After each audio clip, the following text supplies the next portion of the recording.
Assalamualaikum teman-teman. Selamat berjumpa lagi dengan saya Abdurrahman dan masih tetap di channel Abdurrahman ya.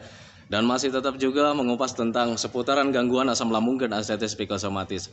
Nah, minggu-minggu kemarin saya itu jarang share video teman-teman, mohon maaf sekali karena memang saya itu sudah janji ya sama teman-teman itu untuk share videonya itu setiap hari ya. Ya minimal untuk memberikan motivasi atau misalkan minimalnya itu hanya sekedar menemani kalian teman-teman ya. Nah, tetapi kesininya saya jarang share video karena memang sekarang itu lagi musim hujan teman-teman ya. Karena untuk bikin video itu saya suka di mana aja teman-teman ya. Jadi ketika saya bikin video ada hujan itu audionya terganggu gitu teman-teman ya, agak berisik juga gitu teman-teman ya. Nah, kemudian kesininya saya jarang share video juga itu karena memang sekarang itu banyak sekali orang-orang yang kambuh ya, orang-orang yang kambuh dari gangguan asam lambung dan artritis psikosomatis, dan biasanya mereka itu yang datang ke sini itu mengeluhkannya itu gitu ya, kambuhnya itu gara-gara mendengarkan berita-berita kematian gitu teman-teman ya.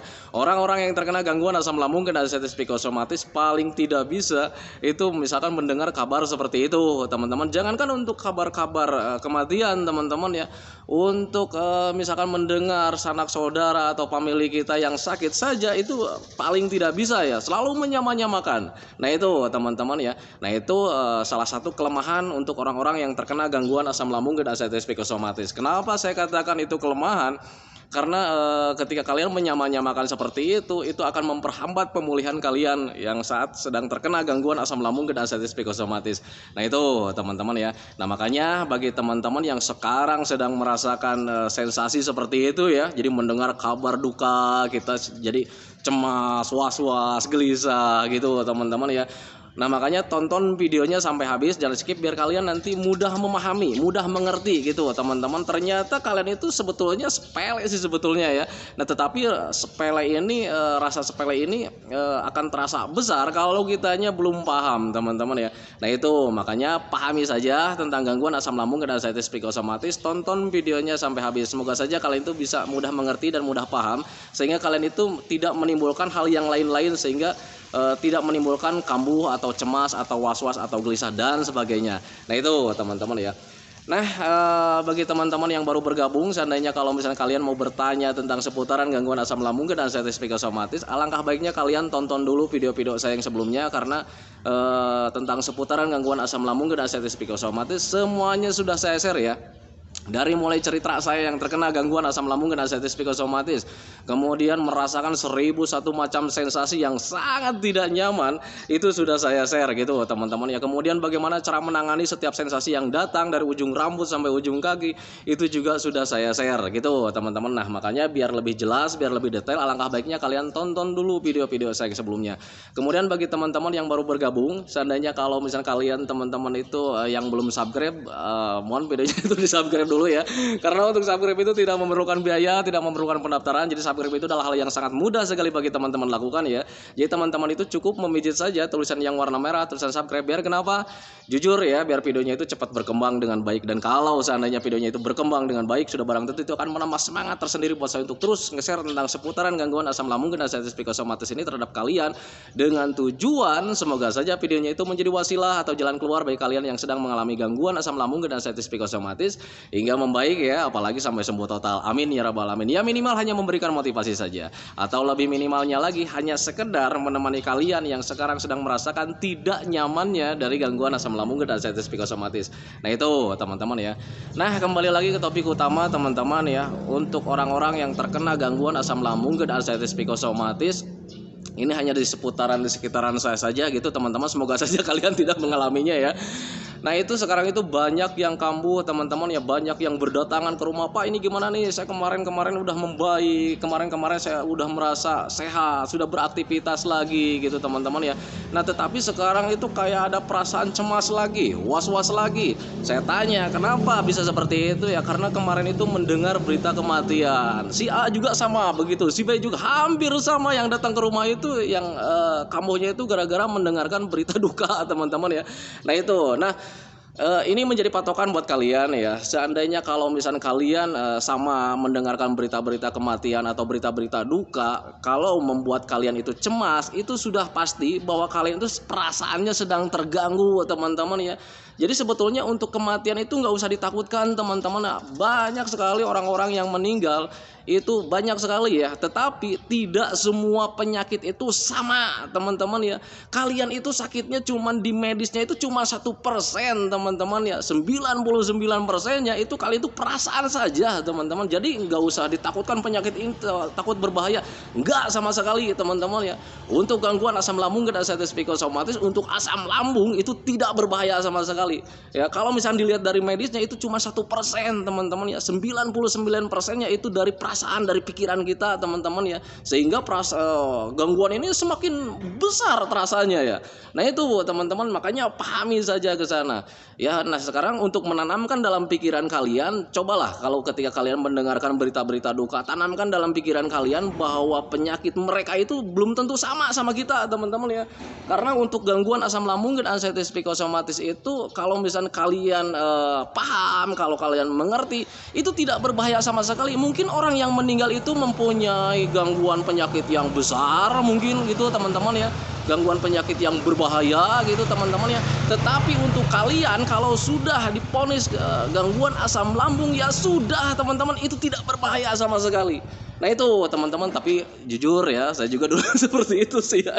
Jadi ketika mendengar informasi si A meninggal, itu hati kita itu kecut teman-teman ya, kecut sekali ya. Perasaan itu tidak nyaman, gundah gulana, gusar. Jadi karena waktu itu yang saya rasakan, saya itu selalu menyamakan dengan orang yang meninggal. Kadang selalu bertanya-tanya, sakitnya apa nih katanya gitu, sakitnya ini apa nih katanya gitu. Jadi selalu menyamakan, dia punya perasaan sama nggak kayak saya.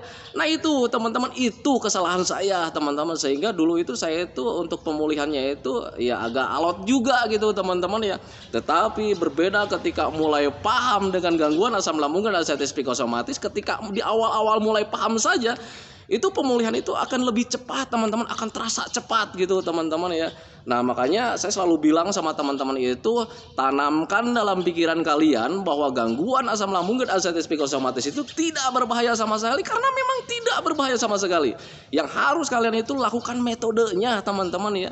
Metode apa? Untuk asam lambungnya, untuk pencernaannya, kalian cukup menjaga makan saja, that's it, cuman itu aja, kalian pasti membaik. Nah sekarang untuk perasaannya, apa yang kalian rasakan sekarang? Saya perasaannya tidak nyaman, Pak. Nah, perasaan tidak nyaman yang kalian rasakan itu lahir karena memang kalian selalu berpikir tentang penyakit, selalu berpikir tentang sensasi, selalu berpikir tentang meratapi nasib, teman-teman ya. Kalau seandainya kalian tidak memikirkan tentang penyakit, tidak memikirkan tentang sensasi, tidak memikirkan tentang ratapan nasib kenapa sekarang sedang sakit, itu perasaan tidak nyaman itu tidak akan hadir teman-teman ya. Itu yang saya rasakan dulu gitu teman-teman. Kemudian sensasi-sensasi yang lain itu kayak macam medis itu, jaga pola makan saja sudah beres teman-teman ya. Nah kalau seandainya dari perasaan itu, jadi tanamkan dalam pikiran kalian bahwa gangguan asam lambung dan ascites psikosomatis itu tidak berbahaya. Nah kemudian sekarang apa yang kalian rasakan? Kalian sekarang sedang merasakan ketakutan. Nah yang namanya ketakutan, obatnya cuman keberanian teman-teman. Sekarang yang kalian takutkan apa? Takut jalan-jalan keluar gitu ya, takut jalan-jalan keluar rumah gitu teman-teman ya. Apa yang kalian takutkan? Takut pingsan lah di jalannya, atau takut nanti mati mendadak misalkan gitu ya. Selama kalian sudah makan, sudah minum, jangan kalian takutkan. Nah itu teman-teman, kalian tidak akan apa-apa, itu cuman perasaan saja. Perasaan yang selalu mempermainkan kehidupan kalian teman-teman ya. Kehidupan kalian menjadi kurang produktif. Mau produktif gimana? Mau ngapa-ngapain serba takut. Jangankan untuk melakukan hal-hal yang sangat besar, ini untuk jalan-jalan saja itu kalian takut teman-teman. Nah itu berarti patokan buat kalian bahwa kalian itu perasaannya yang sedang terganggu. Nah itu teman-teman. Kemudian Pak, saya mengalami takut makan ini itu. Nah itu ya, untuk orang-orang yang terkena gangguan asam lambung dan ascites psikosomatis, ketakutannya itu bervariasi sekali ya, karena memang lahir dari trauma ya, trauma karena memang kita takut kematian. Nah itu teman-teman, jadi untuk yang takut untuk mengkonsumsi makanan ini itu juga, kalian itu selalu memikirkan tentang takut nanti sensasinya datang, takut nanti ketika sensasi datang kitanya nggak kuat lalu meninggal, kan seperti itu teman-teman ya. Tidak ada ceritanya kalian mengkonsumsi makanan pantrangan cuman sedikit Tidak ada ceritanya kalian itu bakalan meninggal. Tidak sama sekali. Yang ada juga ceritanya kalau misalnya kalian meninggal itu kalian makan racun walau sedikit itu kalian pasti mati, teman-teman ya. Nah itu teman-teman pahami saja kesana. Cobalah untuk berpikir wajar, teman-teman, berpikir secara logika, teman-teman ya. Kalau misalnya kalian makan pantrangan, contoh lah misalkan untuk makan sambal itu tidak akan membuat kalian mati kalau seandainya kapasitasnya kalian jaga, teman-teman. Dulu di awal-awal saat terkena gangguan asam lambung dan ascites psikosomatis, saya ingin makan sambal, tetapi jujur waktu itu juga saya masih mengalami ketakutan tentang makan sambal itu. Pasti yang namanya makan sambal itu selalu ketakutan. Di awal-awal saya cuma mencoba saja.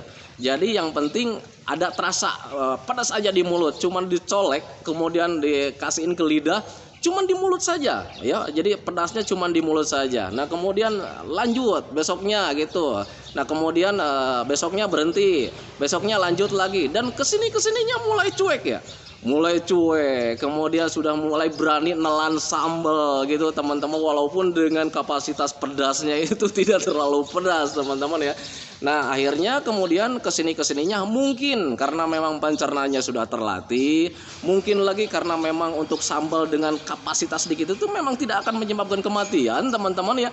Akhirnya mulai terbiasa dan saya sudah mulai makan sambal lagi, teman-teman ya. Tetapi ingat, untuk para gangguan asam lambung dan ascites psikosomatis, yang namanya makanan pantrangan jangan berlebihan, teman-teman ya. Jangankan untuk makanan yang pantrangan, teman-teman, makanan yang sehat saja kalau seandainya berlebihan tidak baik juga, teman-teman ya. Contoh kecil, itu yang namanya susu untuk asam lambung dan ascites psikosomatis, itu susu sebetulnya baik ya untuk orang-orang sehat, untuk orang-orang yang normal, itu yang namanya susu itu sangat baik sekali.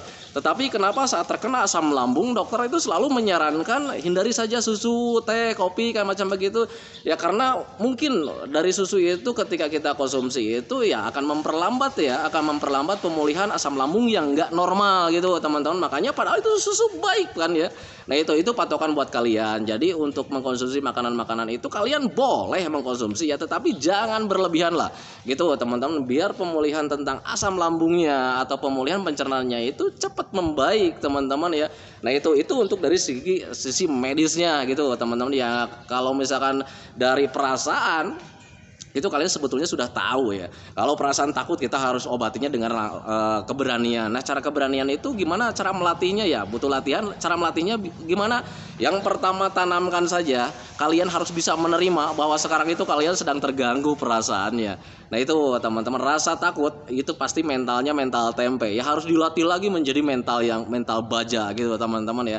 Kayak macam sekarang kalian takut jalan-jalan keluar rumah. Takut sekali ya, jangan untuk jalan-jalan, mandi saja itu dulu saya mengalami takut. Dan kalau misalnya kalian takut seperti itu ya kalian juga harus dibiasakan, teman-teman ya. Biasakan kalian jalan-jalan gitu, teman-teman. Toh kalau misalkan nanti ada sensasi ketika jalan-jalan ya pahami saja itu perasaan sedang bermain di situ ya. Perasaan kalian sedang bermain, perasaan takut sekalian di situ sedang bermain, lahir daripada pemikiran-pemikiran yang nggak benar, teman-teman ya. Nah itu, nah kemudian kayak macam saya juga dulu sering mengalami takut untuk mandi ya. Nah ketika saya pahami kenapa saya takut mandi, ternyata saya waktu itu berpikir kalau misalkan masuk ke kamar mandi, takutnya nanti saya pingsan di kamar mandi, nanti takutnya saya mati di kamar mandi, siapa yang mengetahui? Nah itu kemudian ketika jadi siapa yang mau nolongin, karena tidak ada yang tahu di kamar mandi. Nah itu teman-teman, nah ketika mulai memahami ke sana ini cuman perasaan ya, akhirnya saya biasakan masuk ke kamar mandi. Walaupun di awal-awal itu bukan mandi yang saya lakukan, cuci muka, teman-teman ya. Cuci muka. Jadi cuci mukanya juga super kilat, super cepat karena takut di kamar mandi. Jadi untuk cuci muka saja saya melakukannya dengan gerakan cepat, teman-teman. Waktu itu cuci muka akhirnya keluar lagi. Karena keluarga juga suka bertanya, udah cuci mukanya, udah saya bilang gitu ya. Nah itu teman-teman, nah ketika dibiasakan seperti itu cuci muka, akhirnya lambat laun timbul rasa berani, timbul ingin mandi gitu, teman-teman, karena mengingat dulu saya waktu itu ya kadang kulitnya juga itu sudah yang namanya apa ya, lengket nggak jelas begitu ya. Nah itu karena memang jarang mandi ya, dulu itu jarang mandi karena memang masih takut untuk ke kamar mandi. Nah kemudian ketika mandi itu yang namanya ketika mandi padahal pakai air hangat, dulu itu saya mengalami gelisah ya waktu itu, takut jadi gitu ya ketika mandi. Nah ketika beres mandi itu perasaan tidak nyaman hadir teman-teman ya, sangat tidak nyaman sekali. Nah kemudian ketika saya pahami ternyata memang itu ada perubahan suhu tubuh gitu teman-teman. Ketika sebelum mandi kita itu mengalami kontraksi ya, mengalami kontraksi ketika mandi. Nah tetapi itu tidak berbahaya teman-teman ya. Dan justru untuk mandi itu harus sering kita lakukan teman-teman ya. Orang jarang mandi biasanya mukanya itu kusam, kurang fresh teman-teman ya. Tetapi berbeda ketika sering mandi gitu ya, mukanya fresh, cerah, dan itu bisa membantu proses pemulihan teman-teman ya. Proses pemulihan psikis gitu teman-teman, bisa membantu ke arah sana. Nah saya tahunya dari mana? Saya pengalaman sendiri ya. Dulu itu yang namanya jarang mandi, sampai jidat itu kalau misalnya dilap begini itu yang namanya minyak itu lengketnya subhanallah ya. Nah itu teman-teman ya, kadang keluarga juga suka ngomel, mandi dong ya, katanya mandi katanya gitu. Tapi ya mereka itu nggak paham ya, nggak mengerti sebetulnya kita itu bukannya nggak mau mandi teman-teman ya, tetapi ada rasa takut saat di kamar mandi. Nah itu teman-teman, tetapi itu sebetulnya bisa diakalin teman-teman ya. Kita itu bisa karena terbiasa teman-teman, makanya biasakan saja ke kamar mandi ya. Kita mandi biasakan gitu teman-teman ya. Walaupun misalkan ketika mandi itu ada perasaan tidak nyaman, tetapi kalau misalnya kalian biasakan seperti itu terus biasakan, itu kalian nanti akan bisa dan bisa karena terbiasa. Dan untuk sering mandi itu sangat bagus sekali untuk pemulihan teman-teman yang saya rasakan gitu teman-teman ya. Nah makanya bagi teman-teman yang sekarang sedang merasakan tidak nyaman, apalagi kambuh-kambuh gara-gara mendengar berita-berita duka dari orang lain, tanamkan dalam pikiran kalian, tidak semua penyakit orang lain itu sama dengan kalian. Nah itu teman-teman, tetapi kalau misalkan Pak ini saya perasaannya sangat tidak nyaman sekali. Nah itulah karena memang kalian sekarang sedang terganggu perasaannya. Untuk asam lambung yang kalian derita itu cuma 1% teman-teman ya. Tidak berbahaya sama sekali. Kalian menjaga pola makan saja, dari mulai jam makan, kemudian jenis makanannya, perbanyak minum, sudah that's it, cuma segitu saja. Untuk asam lambung pasti selama 1 bulan juga membaik teman-teman ya. Nah tetapi sekarang kalian merasakannya itu sangat lama durasinya gitu teman-teman, karena kalian perasaannya sedang terganggu. Jadi kalian itu terkenanya itu 2 gangguan teman-teman. Saya selalu bilang ini ya, setiap di video saya itu selalu bilang bahwa kalian itu terkena 2 gangguan. Yang pertama gangguan medis, yang namanya medis itu yang cuma 1%. Yang keduanya 99%-nya itu dari psikis kalian teman-teman, dari perasaan. Kenapa nih Pak, perasaan saya terganggu? Kenapa bisa seperti itu? Kan awal mulanya cuma di asam lambung, tapi kenapa perasaan saya sekarang tidak nyaman? Kata Bapak, perasaan saya terganggu. Perasaan kalian terganggu karena memang ada trauma tersendiri teman-teman ya. Saat terkena gangguan asam lambung dan anxiety psikosomatis, saat pertama sekali terkena gangguan asam lambung, itu yang namanya kelayangan, pusing, kemudian seperti kayak mau meninggal, keringat dingin gitu teman-teman, gemeteran, kesemutan seluruh tubuh. Nah itu menjadi trauma tersendiri karena kalian pada saat itu berpikirnya kalian itu mau menghadapi kematian, padahal itu kalian kekurangan gizi teman-teman ya. Padahal waktu itu kalian itu imun kalian itu sedang turun, gula darah kalian sedang turun teman-teman, bukan menghadapi kematian, bukan menghadapi seolah-olah kalian itu akan menjelang kematian, bukan teman-teman ya. Nah di situ baru lahir trauma kalian ya, trauma terhadap yang namanya kematian, padahal itu salah teman-teman ya. Nah itu yang saya rasakan dulu juga saya begitu ya. Jadi ketika di awal-awal terkena asam lambung, ada perasaan gemeteran, lemes, keringat dingin keluar, berpikir waduh ini jantung, ditambah lagi itu perasaan jantungnya, dadanya itu berdebar dan sebagainya. Dan akhirnya saya lari cepet-cepet ngajak teman itu untuk ke rumah sakit, berpikirnya gitu ya, ini pasti menghadapi kematian, ini pasti saya awal-awal mau menghadapi kematian, berpikirnya ke sana. Padahal jangan berpikir ke sana. Kalau seandainya berpikir ke sana itu menjadi trauma tersendiri teman-teman ya. Padahal waktu itu gula darah kalian sedang turun teman-teman, gula darah sedang turun karena memang asam lambungnya tidak normal gitu teman-teman. Asam lambungnya tidak normal sehingga ada pusing, ada kelayangan gitu teman-teman, gemeteran. Akhirnya kitanya berpikir yang lain-lain, di situ baru keluar keringat dingin gitu teman-teman. Dan itulah yang namanya asam lambung dan anxiety psikosomatis. Disitulah baru kalian itu terkena trauma terhadap kematian, padahal tidak sama sekali. Nah itu teman-teman, makanya pahami saja ke sana. Nah itu teman-teman ya, video dari saya tentang perasaan yang sering kambuh gara-gara mendengarkan mendengarkan berita-berita duka. Tanamkan dalam pikiran kalian, tanamkan dalam perasaan kalian, Tidak semua orang sama untuk penyakitnya ya. Nah itu teman-teman, mungkin kalian terkena gangguan asam lambung dan anxieties psikosomatis sama dengan saya, tetapi kalian harus pahami, kalian harus tanamkan, dan kalian itu harus memahami ya, bahwa asam lambung dan anxieties psikosomatis, asam lambung yang kalian derita itu tidak berbahaya sama sekali. Nah itu teman-teman, justru kalian itu akan sangat berbahaya kalau seandainya tidak mempunyai asam lambung. Kenapa seperti itu? Kalau kalian lihat dari asam lambung itu membantu kita untuk mencerna makanan teman-teman ya. Kalau seandainya tidak mempunyai asam lambung, kita itu tidak akan bisa mencerna teman-teman ya. Itu makanya pahami saja ke sana.